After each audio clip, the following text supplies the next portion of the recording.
Bonjour, nous voici donc dans la deuxième quinzaine de l'hiver qui s'appelle Shosetsu et on peut dire que le sankalpa pour cette quinzaine, ça sera être une graine.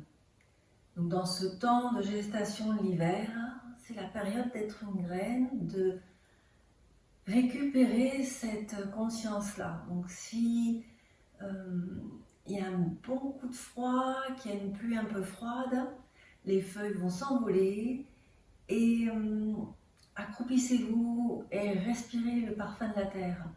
Voilà, ça va faire pénétrer en vous cette puissance qu'il y a dans la terre en ce moment, où tout se développe tranquillement, avec beaucoup de force.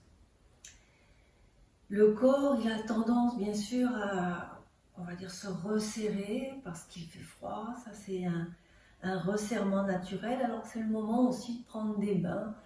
Alors, les bains chauds, c'est maintenant.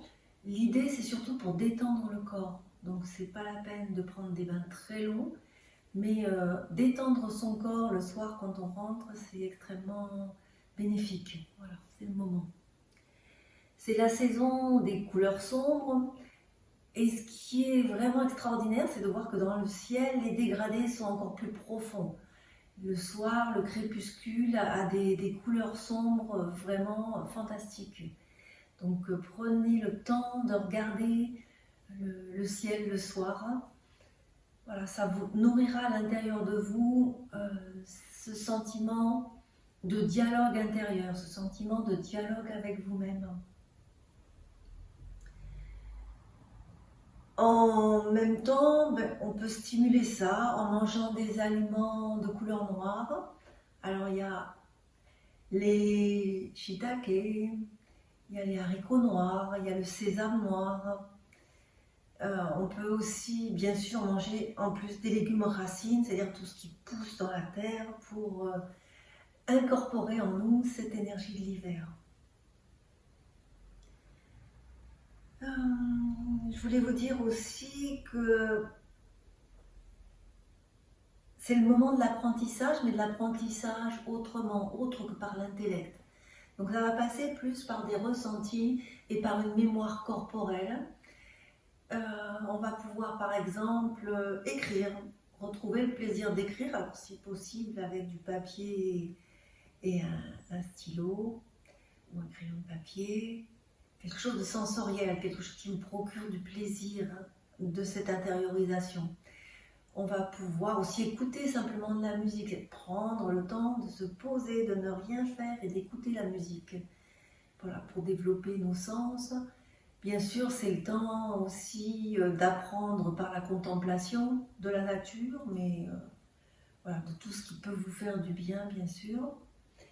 Et puis développer des activités qui sont à la fois créatives, mais à l'intérieur. C'est-à-dire qu'on va limiter, pas la journée, mais le soir, on va limiter les activités à l'extérieur. C'est le rythme naturel, c'est le rythme de l'hiver.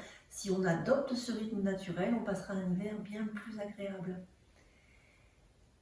Dans cet hiver aussi, il y a quelque chose d'important, c'est ce qu'on appelle la gaieté. Alors c'est yoki en japonais, ça se traduit par la gaieté. Et en médecine traditionnelle Kampo, la gaieté, c'est l'enveloppe proche du corps qui entoure le corps et qui lui permet de garder la chaleur à l'intérieur. Voilà, donc c'est assez intéressant que ce mot se traduise par gaieté. Ça alimente quand même l'idée que l'hiver, c'est pas triste, c'est pas cette notion de tristesse, c'est aussi quelque chose qui se fortifie, qui se vivifie au plus profond de nous-mêmes. Voilà, vous pouvez aussi penser dans vos pratiques de yoga à respirer profondément. En respirant profondément, c'est ce qui alimente la chaleur. Et respiration profonde, ça veut dire respiration abdominale. C'est ce qui va alimenter la chaleur en vous.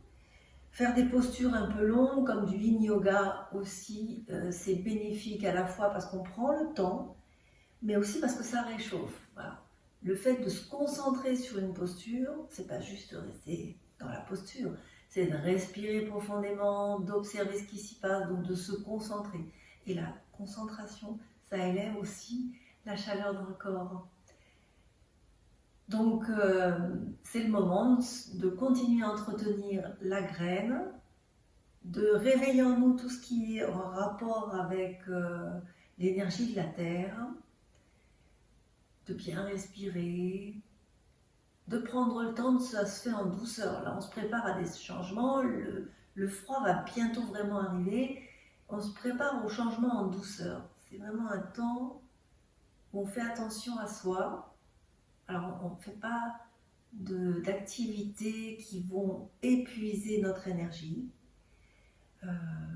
L'énergie du rein, c'est l'énergie vitale aussi, donc c'est important de l'entretenir du mieux possible, parce que c'est l'hiver qu'elle va le plus s'épuiser si on fait n'importe quoi. Donc à d'autres moments, on peut aller au bout de nous-mêmes, voilà, faire des exercices physiques beaucoup plus intensifs.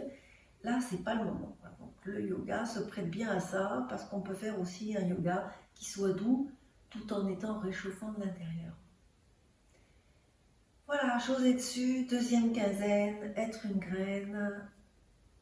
Merci.